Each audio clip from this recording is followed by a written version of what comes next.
రాశి ఈ మీనరాశి వారందరికీ కూడా ఏలినాటి శని జరుగుతుంది.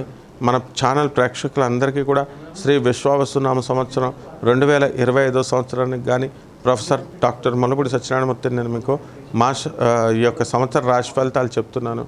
ఈ మీనరాశి వారికి అందరికీ కూడా ఏలినాటి శని ఉంది కాబట్టి గట్టిగా పట్టుకుంది, మిమ్మల్ని దంచి పడేస్తుంది. కాబట్టి మంగమ్మ శబ్దంలో మన బాలకృష్ణ దంచమే మేనంత కూతురు అన్నట్టు దంచేస్తుంది. కాబట్టి జాగ్రత్తగా చేసుకోండి. మీరు ఈ యొక్క బంధువులు మిత్రులు వీళ్ళందరూ కూడా మీకు ఏకమైపోతారు. మీరు అనుకున్నవన్నీ సక్సెస్ అయిపోతాయి. అండ్ మీ భార్య పట్ల మనకి అవమానాలు, అనుమానాలు, లేకపోతే ఆరోగ్యపరంగా ఇబ్బందులు అనేటటువంటివి మీరు చేస్తుంటారు. ఎందుకంటే సప్తమంలో కేతు భార్య యొక్క ఆరోగ్యాన్ని మనకి ఇచ్చేస్తుంది అని అర్థం. అలాగే చక్కగా ఈ యొక్క బుధ, శుక్ర, రాహు, శని, రవి గ్రహాలన్నీ కూడా మీకు జన్మ రాశిలో ఉండడం వల్ల అనేకమైనటువంటి ఇబ్బందులు మీకు కలగజేస్తాయి. మీనరాశి వాళ్ళు ఏది తలపెళ్ళినప్పటికీ కూడా ఆ పనులు మీకు పూర్తి అవ్వకపోవడము, ప్లస్ అనుమానాలతో మీరు ప్రవర్తించడము, ఈ యొక్క మే 30, 2024 సంవత్సరం వరకు కూడా మీ వృషణాలను మీరే నమ్మకపోవడము ఉన్నాయా అని అట్లా అంత దారుణమైనటువంటి అవమానాలు మీరు పొందుతూ ఉంటారు, అనుమానాలను మీరు పొందుతూ ఉంటారు.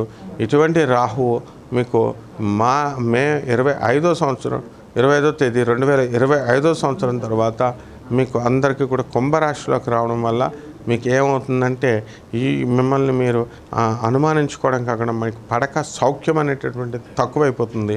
కాబట్టి భార్యాభర్తలు ఇద్దరు కూడా ప్రభుత్వ ఉద్యోగస్తులు అయితే వేరువేరు ఊర్లలో ఉద్యోగం చేయడం, అలాగే వేరువేరు రాష్ట్రాల్లో ఉద్యోగం చేయడం, మానసికంగా ఒకరికొకరు దూరం అవ్వడము. ఇంకా మాట్లాడితే మానసికంగా అంటే మీకేమీ ఈ భార్యాభర్తల కొట్లాటలు అంటే మాట్లాడకుండా ఉండడం అని కాదు. ఇప్పుడు అమెరికాలో ఉన్నటువంటి భార్య గంటలు మరి అలసిపోయినటువంటి భర్తకు ఫోన్ కొడితే ఎలా చేస్తుంది? ఏదో ఒక రోజు అయితే మాట్లాడతాడు. రోజు గంటల ఫోన్ అంటే ఏంటి, ఒక 5 నిమిషాలు మాట్లాడాలి. కాబట్టి ఈ విధమైనటువంటి చిన్న సమస్యలతో మీ భార్యాభర్తల మధ్య అవరోధాలు కలుగుతాయి. ల్యాండ్స్ అనేటటువంటి ఈ యొక్క ఈ మీనరాశి వాళ్ళకి అందరికీ కూడా గురుబలం చాలా తక్కువైపోయింది. కాబట్టి ఈ యొక్క ప్రైవేట్గా మీరు చిట్టుపాట్ల వ్యాపారాలు చేస్తున్నటువంటి వాళ్ళంతా కూడా మరి చాలా జాగ్రత్తగా ఇబ్బందులు పడతారు. బాగా చూసుకొని మీరంతా కూడా ఇవ్వండి, అనుకున్నవన్నీ కూడా సాధించుకోండి.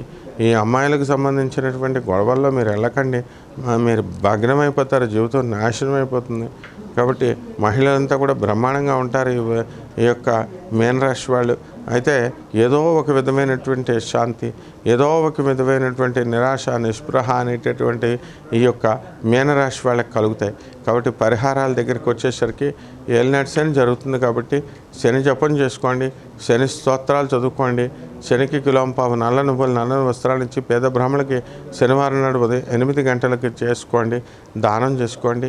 అలాగే దశమహావిద్యల్లో ఒకటైనటువంటి మహాకాళి అమ్మవారిని 8 సంవత్సరాలు లేదా 8 సార్లు ఏదో ఒక టర్మ్ పెట్టుకొని 8 అనేటటువంటిది మీరు ఉదయం 8 గంటలకి మీ యొక్క శత్రువు ఇంట్లో పూజ చేయించుకోండి. బ్రహ్మాండంగా ఉంటుంది. శుభమస్తు.